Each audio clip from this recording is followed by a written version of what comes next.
Was there ever a time that in your playing days you played with a guy, then he left, you left, and then you were like, oh, I'm going to go reunite with him on a different team, wearing a different sweater? Oh, man.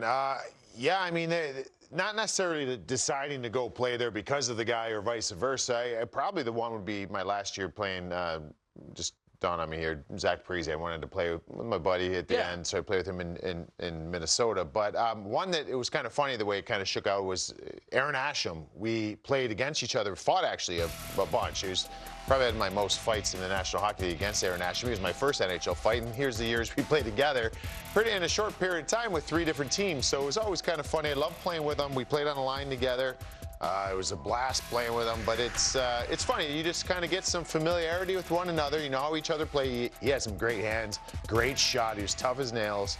So, man, it was easy playing with that guy like that. All right, so you mentioned he's your first fight. I don't know if this was the first one ever, but no, it wasn't. No.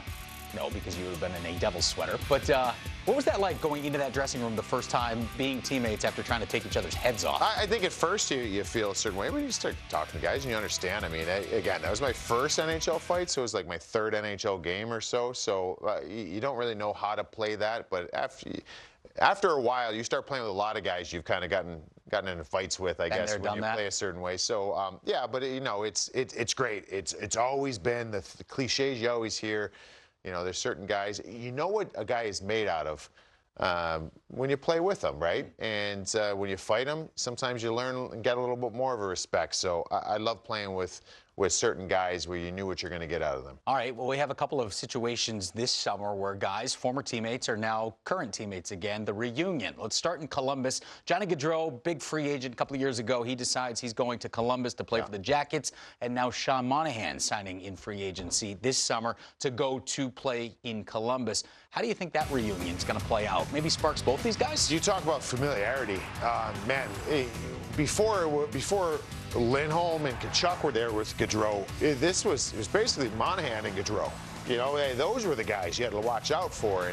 And we know that Sean Monahan kind of got a cold run as far as he's a goal scorer. He came in the league scoring goals, and then things didn't go his way towards the end there in Calgary.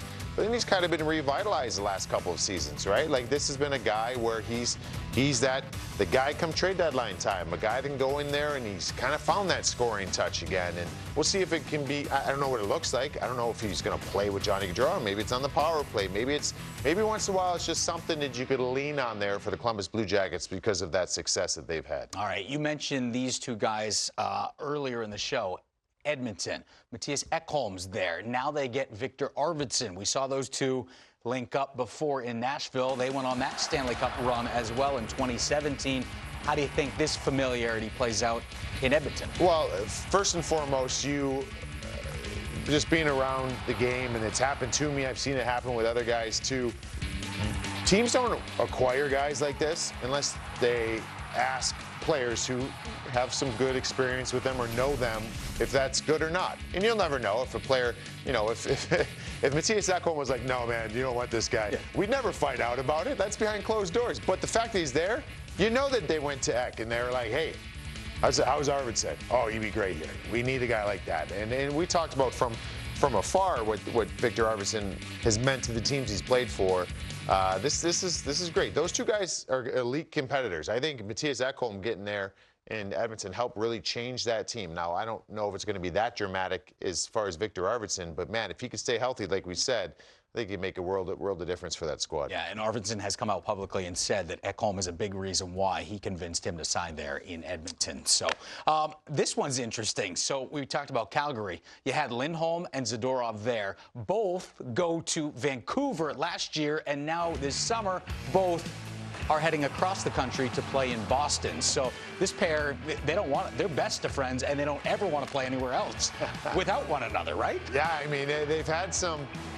It's a kind of a crazy path if you think about it, because things went real sideways there in Calgary. Then they go and they're both part of this team. Obviously, Lindholm coming later on, but they really changed things there in Vancouver, and that was a team that really made some strides this past season. And the thing with the both of them, and you look at, they are totally different. One's a forward, one's a defenseman. One's huge, one's not, but they they do all the little things. And that's what's important to me is you got Lindholm, who we've known the center ice depth that has been needed in Boston.